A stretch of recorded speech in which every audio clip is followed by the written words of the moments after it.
Good morning, good evening, good afternoon, wherever you may be in the world. I happen to be up near Seattle. My partner in crime here, Mr. Power himself, is in New York, and so we've got the U.S. covered.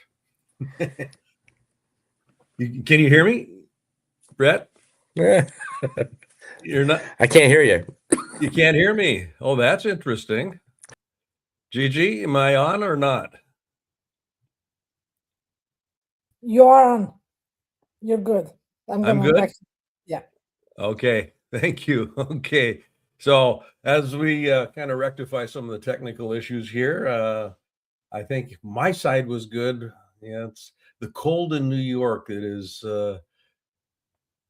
compromising Rhett's ears today. So anyway, welcome to Office Hours, the Soul of Business edition. Every Thursday we do Soul of Business with Blaine and David and Rhett, and today is no different. So while we're getting the technical issues solved with Rhett, I am going to introduce our first guest here, and we'll bring him on.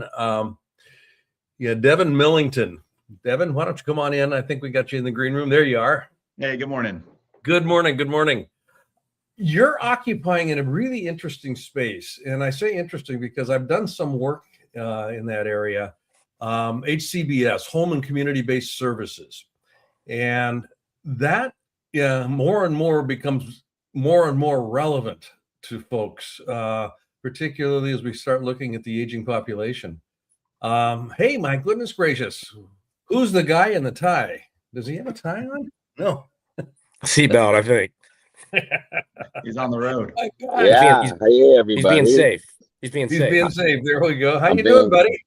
I'm good. I bless you guys for your patience. Just on my way to go fund yourself, and on the road as usual. On the road again. A different seat. So thank you guys. I think there's a song in that.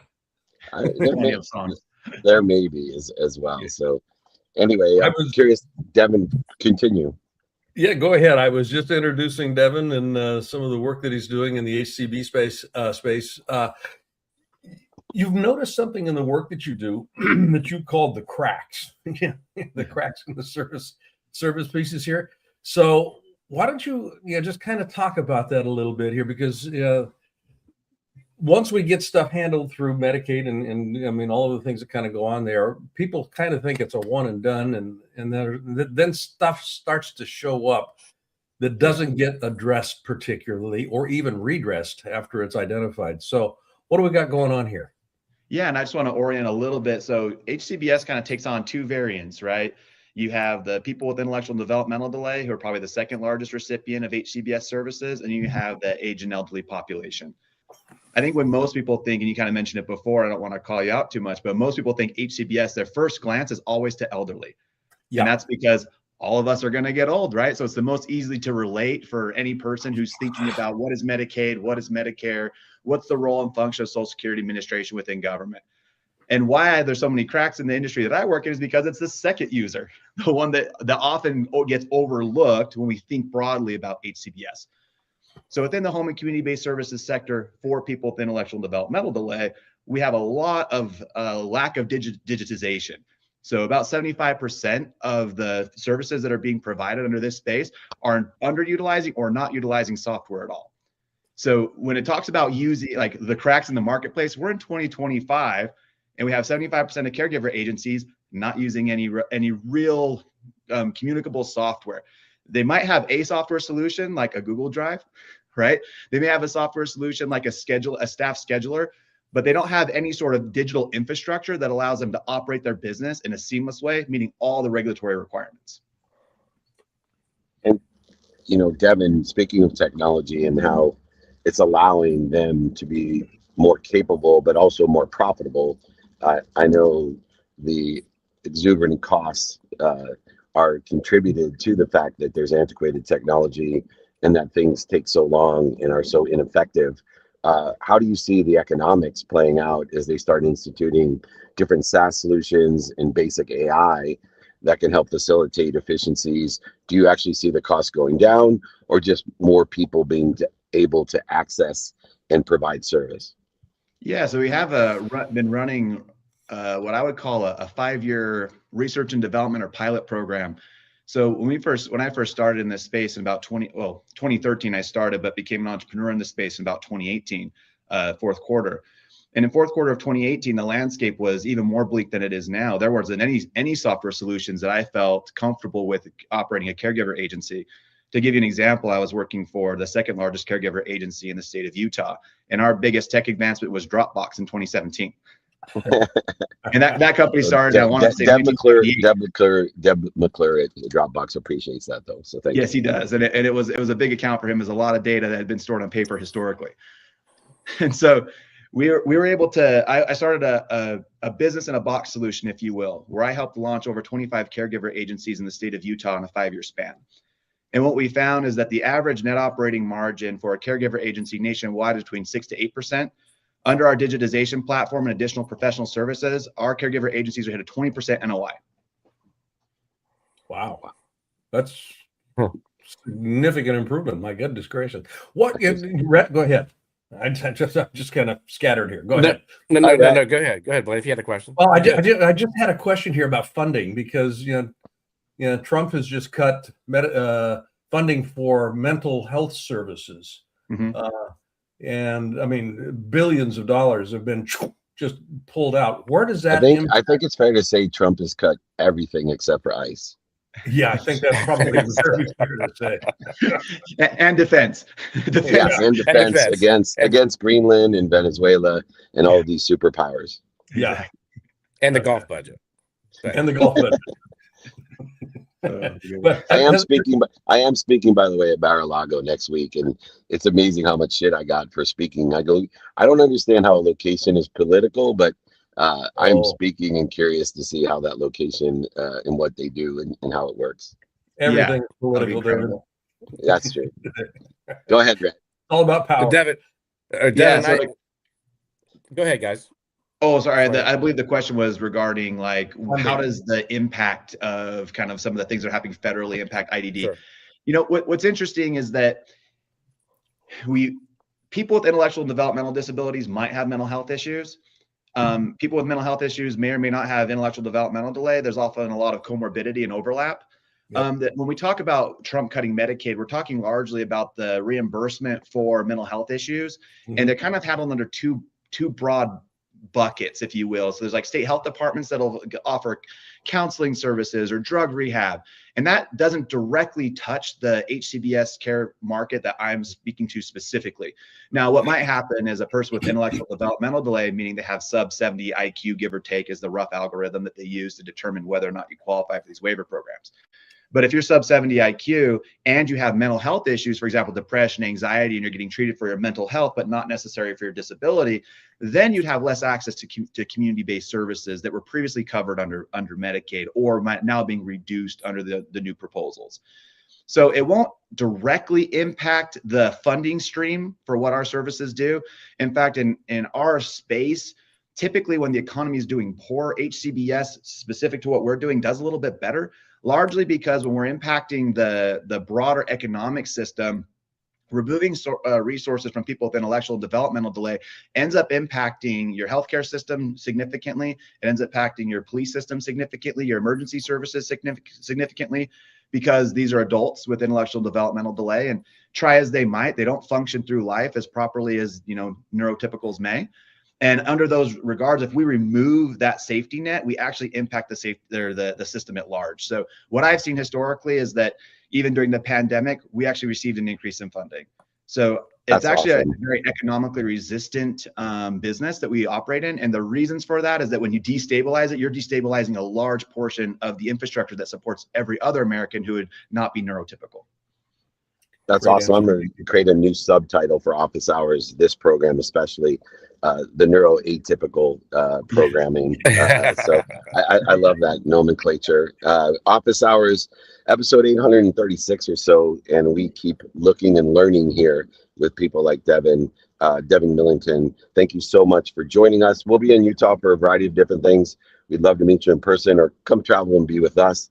Love to have you back. Thank you for everything you do for the neurotypical and atypical. Thank you. Much appreciated. Thanks for having me. Take care. Right on. Thank you for your patience. You too. Yeah. All right, boys, we're back. How about that? I don't know where I am lately, but You've been missed. luckily we're here on office hours, giving me stability. And there's no place like a safari in Africa to change the way you look at things. And great to see you, Rhett, down in Fort Lauderdale yesterday or the day before. I forget what day that was, because but it was one of those days. What a great event! 4,500 people. Man, I've Beautiful. never seen somebody move as fast and as we you have move, man. We are loving it, man. Well, how about that Dr. Jason Piper, though? He has that new book coming out, and I was so impressed with him on the main stage. He's just a good friend of ours, and I'm so proud of all the kids, Dan Fleischman and Kellen and Pfeiffer and Justice Logan.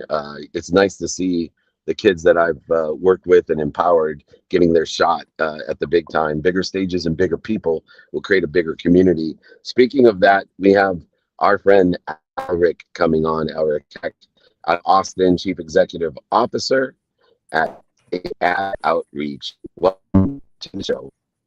Yeah, thanks so much for having me on. I'm excited to be here. And there's that. We're excited to have you. Thank you so much for joining us. And speaking of upcoming books, we were talking about our friend Jason Piper. You have written the book Video Authority, The Art and Science of Converting Viewers into Clients. And this is a great playbook. I love the fact that you call it viewers, because I live in the space of viewership, not followership. And that's because I have an older audience. Some of my people who view me are even older than Blaine, which is incredible, but they will tell me all the time. I doubt that Blaine even follows me, but he watches me. I don't follow Blaine, but I watch him all the time on LinkedIn. I wanted to start in that credibility and authority of people who view you that may not just follow you, and what the difference is between a follower and a viewer.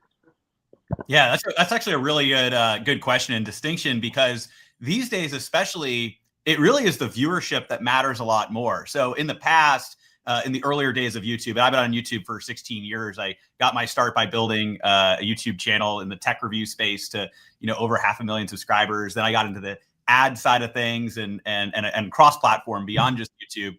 And in the early days, subscribers were everything, right? You'd look for the subscribers. That's really the way that people are going to get served more videos.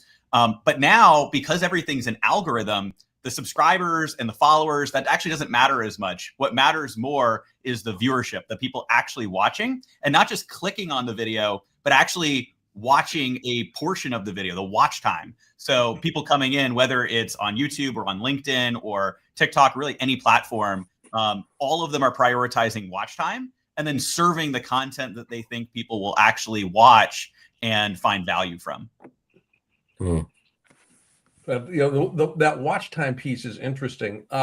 In your book, The Art and Science of Converting Viewers into Clients, given that most folks have not at this point in time read the book, what are one or two pieces that you can kind of provide for the audience today that they can kind of go, oh, that's interesting, I want to go try it, and then I'm going to get the book, or I'm going to get the book, learn more about it, and then go try it. So what would be the one or two things that you might suggest people point towards? Yeah. So one of the big things I talk about is the framework around these types of videos and what gets them to convert the best. And there's elements that are probably familiar to you, and there's a lot of great people that talk about them, but there's also other pieces that I think some people miss out. So what we've found after studying a wide variety of different videos is there's a 5-part framework to the videos that get the most success. So they start with an attention grabbing hook that pulls people in. Then tell a story, right? So people are familiar with the hook, story, offer framework, but instead it goes hook, story, then educate. This is where it's really interesting. If you're looking to get clients, you have to actually provide some type of education and value of yourself as the expert. So you have a hook, you have a story that demonstrates, okay, here's what this is going to be about. Here's, this happening in somebody's life, this change or whatever you're about to teach about. Then you actually educate. Then you summarize, what's the takeaway, right? People want to understand, what did they actually gain from this video? And then you have a clear and concise call to action at the end. So it's hook, story, educate, summarize, call to action. And that same framework can apply whether you're doing a 60 or 90-second short, or you're doing a 12-minute YouTube video, or you're doing a longer presentation, video that goes on, whatever platform or stream or something like that. We're finding that that's working the best. That's one big framework.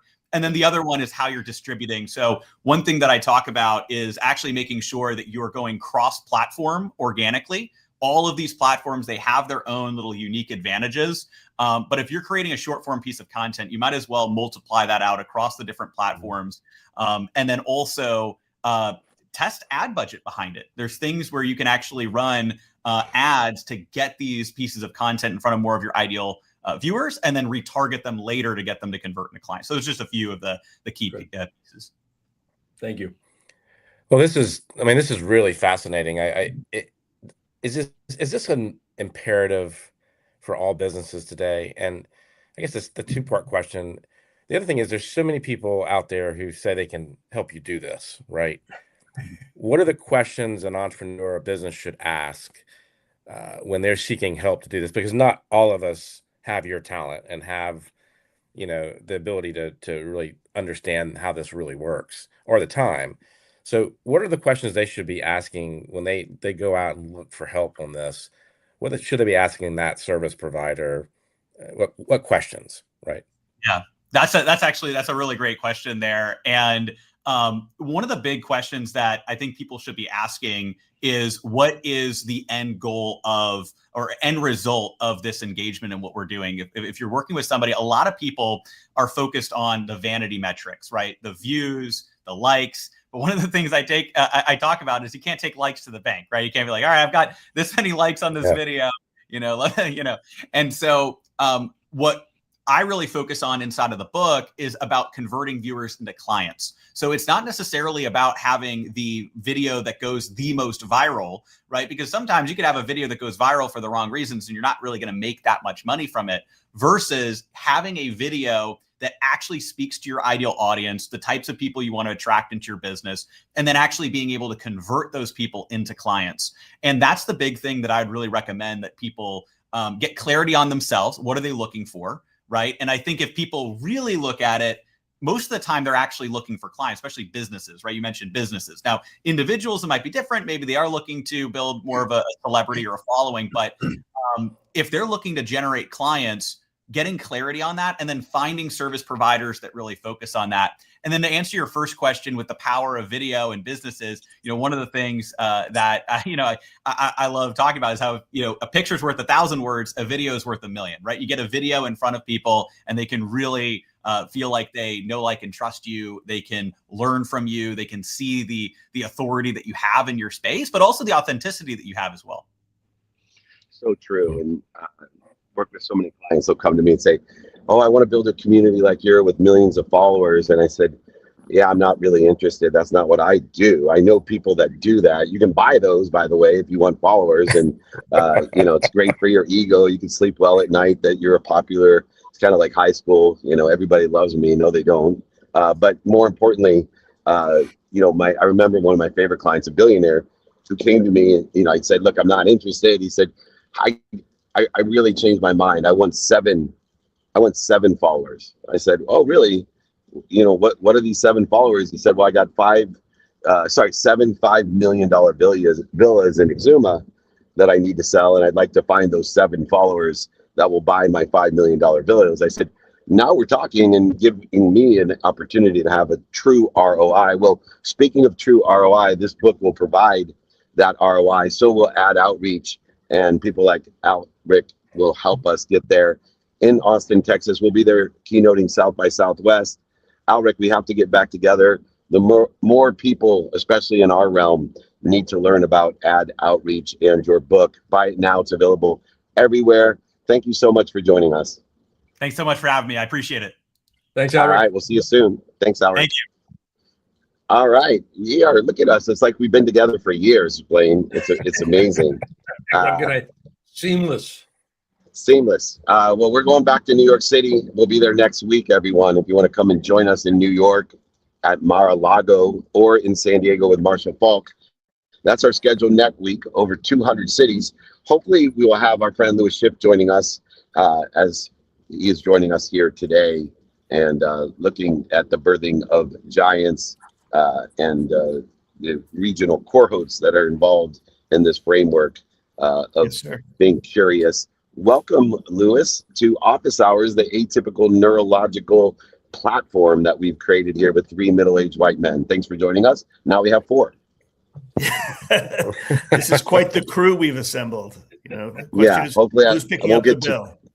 Hopefully the rich women out there are picking up the bill for us rich white men. But anyway, we have a lot of fun here if you haven't noticed. The science of what you do. And, you know, the birthing of giants is a framework that is, to me, a platform of curiosity. How are you using technology in order to enhance that curiosity?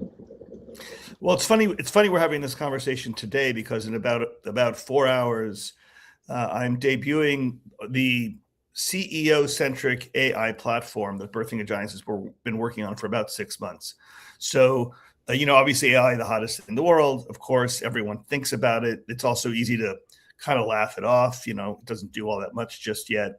What we figured out when you just mentioned the Birthing of Giants regional cohort program is that most software, you know, your CRMs and your ERPs, they're not really built for the CEO. I mean, the CEO gets reports from them, gets information from them, but they're not really using it all that much. What we have built, it's called What Do You Think? And the platform basically requires the business owners to put in their strategy. In our Birthing of Giants world, we call it 1 year from today. So what do you want to get done 1 year from today? And in our regional cohort environment, we make them dial in their strategy, and the system is prompting them to be more detailed, so that it's a very thoughtful strategy. It's assessing the quality of their detail, of the clarity. And then the AI experts, which I've got a bunch of faculty members that I've essentially embedded in the platform, will review your strategy and give you feedback. Now that's kind of fun and cool. At the end of it, you can then send what you and the experts have assembled as your strategy, your 1 year from today, and you can dispatch it out to the people in your life. In other words, you could send it to your coach, you could send it to your leadership team for comment, and then they get to comment on it. And so through iteration, you're assembling your 1 year from today strategy. The reason why that whole story I just mentioned is important, I think, is that it puts the CEO at the center of your AI stack. And when you, the CEO, keep saying, I want to do this next year, I like what this expert said, I like what this expert said, it's actually tracking your thought process. So if you stick with the system for about 2 years quarterly, it will actually develop your second brain. And that's the big win. Because you guys know that part of the reason your company is valued at what it's valued at is because you, the owner, are still holding all the strings together. It's, you know, it relies so much on you. So we have what we're building here is a second brain version of you that will eventually help your team run the company without you. David, I think a better term, Blaine, as we move to you. Yeah, can you hear me?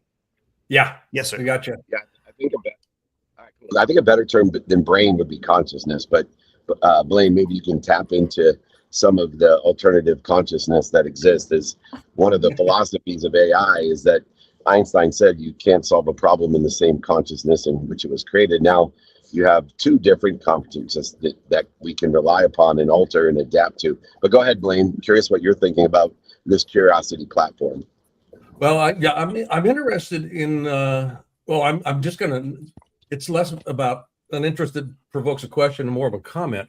The way that the iterative approach in the way that you distribute this for commentary builds emotional engagement in the end product would be my assessment. That's what I would think would be happening. So when you actually get ready to launch, it's now not something that's a cold launch. It's actually pretty warmed up. The key stakeholders feel as if they've got their voice in it. Yeah, they've been heard, and now we can go to market. Yes, and 100% execution becomes a whole lot easier as a consequence of that. You could not be more right about that, Blaine, because a lot of CEOs kind of do things in their own head and they don't, and then they foist it upon their teams. And this actually brings the team along. And everything you said is absolutely true. We work with business owners only at Birthing of Giants, and then we see them go back to their home office and then try to share what we taught them. And there's a huge communication gap that happens right there. Yeah, it just drops off the cliff. Yeah, that's 100% right. That's maybe the biggest problem we're trying to solve. Yeah. Bring us home. So, Louis, where have you been all of my life? Anyway, so well, do I want to know what a second brain looks like for you, Rhett? Would that be a rewarding experience for all of us? I want to know what a second consciousness looks like. That would be frightening. I don't want his brain. His brain's distorted. It's atypical neurology. It's an interesting comment, David, and I'm going to pass on it in the sense that what's interesting about our AI second brain is, you're all smart folks. And if I sat with you and I said, I've got a business problem, I bet I'd get good advice. But none of us have total recall about everything we've ever done. So it's true, the AI brain is just a brain, but it does remember everything. Okay. So it can reach back to something that it learned 10 years ago, where the three of us might have forgotten that already, or the four of us. I think that it's a good thing that we've forgotten it. So at least in my case, I don't want to remember my past. So I give meaning to it, but I don't want to remember it. Go ahead, Rhett. I'm sorry for getting into the damage and trouble that I've achieved. You went where I was going.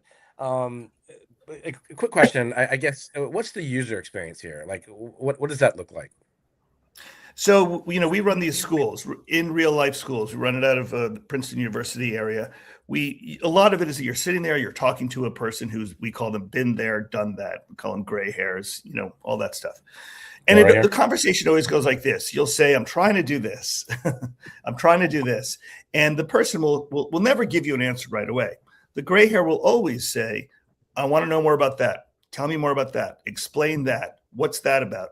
And then there comes a point where the gray hair says, I am now ready to tell you what I think. Platform's called What Do You Think? So it actually mimics that. It says, you can say, I want to double sales next year. And it says, how are you going to do that? Who's going to help you do that? How can you do that and other people can't do that? It questions you. There comes a point where you literally hit a score, or is it 60% of what we call detail, risk, and clarity. And then it says, okay, we are now ready to submit your question to the experts. These are AI versions of people. But you have to answer enough questions. So I think part of the value of the user experience is that it doesn't let you get away with some one sentence version of your strategy. I'm going to double sales next year. Well, that's a useless statement. Tell me how you're going to do it. Tell me why you can do it and others can't do it. And then we'll tell you, what we think. What do you think? That's the platform. I'll happily share it with you guys. Please do. Pick you up on that. We'll be in New York next week. I think Rhett and I would love to see you as we have one of our great events, meetups holding court in a VIP dinner with an intimate group of what do you think executives, gray hairs. You'll fit right in, don't worry. But we'd love to see you in New York. Louis Schiff, thank you for all that you do in creating a second brain or consciousness, a repository of information that can be used as an alternative methodology of aligning the critical business issues with the circumstances of today. Thank you so much. Again, we will have you back and hopefully we'll see you next week in New York. That would be wonderful. Thank you, guys.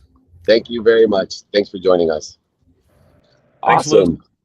All right, the atypical group of middle-aged white men. It's almost embarrassing to be outshined by you two, but that's the truth.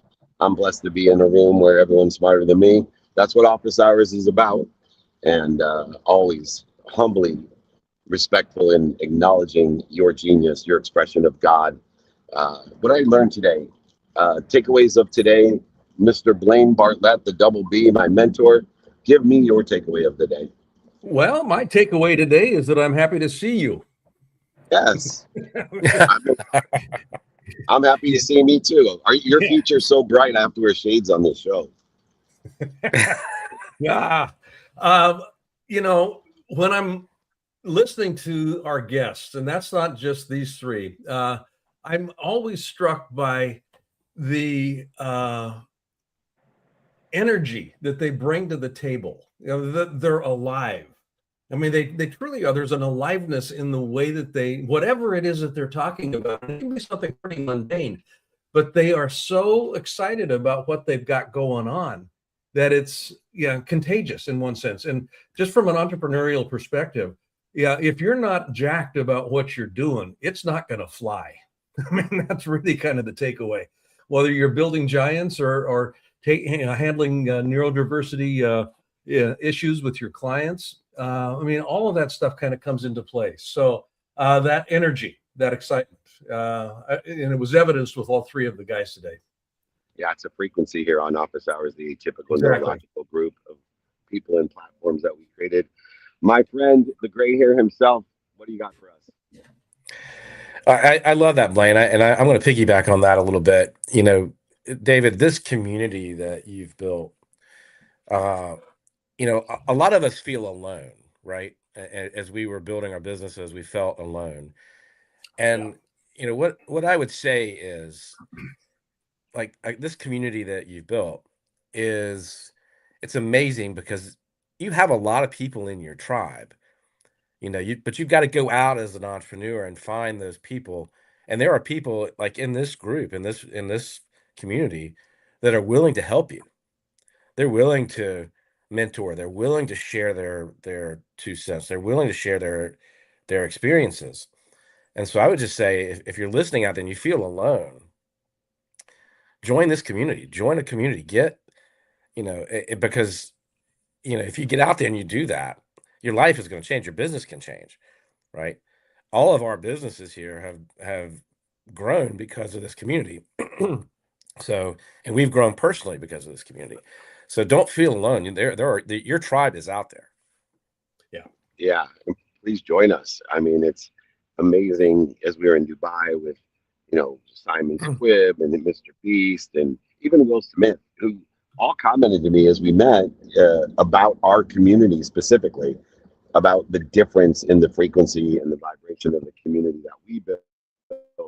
Not as big as Will Smith or Mr. Beast, of course, but still it was, to me, very interesting that they admired that. And then, of course, at Aspire, with Mr. Wonderful, a dear friend, Kevin O'Leary, pouring in, offering his help. Gary Vee, my friend, mentor, and associate, always pouring in fact, coming up on stage with me because, you know, there's the super fans out there, just to help contribute to the community. My takeaway is relative to that. It's material in its nature, obtuse, but I think it's really interesting that meaning, you know, all these people are giving meaning to our lives, and it varies in its meaning, but meaning is an expression of context, not reality. And I want everyone to go back and listen to these 3 extraordinary entrepreneurs that are pouring into our community and look for the meaning, this expression of context to provide you a better reality. That's the takeaway I have too today. I just did a training for Napoleon Hill yesterday on the meaning training. You give meaning to everything you see, the relativity and understanding contextually of what meaning is. I encourage everyone to join us in New York City. Come and join us at Mar-a-Lago if you're not politically offended by the location. And then come and join me in San Diego with Marshall Falk at the end of the week. We're in over 200 cities to give meaning to everything you see. We are so grateful to have my 2 friends and mentors, Blaine Bartlett, the mentor of mentors, and Rhett Powers, partner of mine, and souls of kindness. Thank you for joining me and showing up to our community. And I'm glad you're benefiting from it. Thanks so much. All right, everyone. That will episode 836 or so. Please come and join us. Email me if you want to join us in New York, in Mar-a-Lago, in San Diego this week. David@dmeltzer.com. We'll be in the Titan Studios filming Go Fund Yourself Today, #1 show on Cheddar. Then after this week, it's Las Vegas season 10 of Office Hours in SoFi Stadium with Wolfgang Puck, with Tim Story, with myself. Come and join us at the SoFi Mastermind. If you're around LA for any period of time, we'd love to see you there at our offices, our studio, our podcast studios there, and our mastermind rooms. Come and join us at SoFi Stadium. David@dmeltzer.com if you want to be informed, if you want to be invited. We have a text community that will inform you and invite you. 949-298-2905. That's easy. If you don't want to be invited, you don't want to be informed, please do not text me. 949-298-2905. We are blessed. Be a blessing and see how blessed you'll be. Be more interested than interesting. Be kind to your future self and do good deeds. Hit it, Gigi.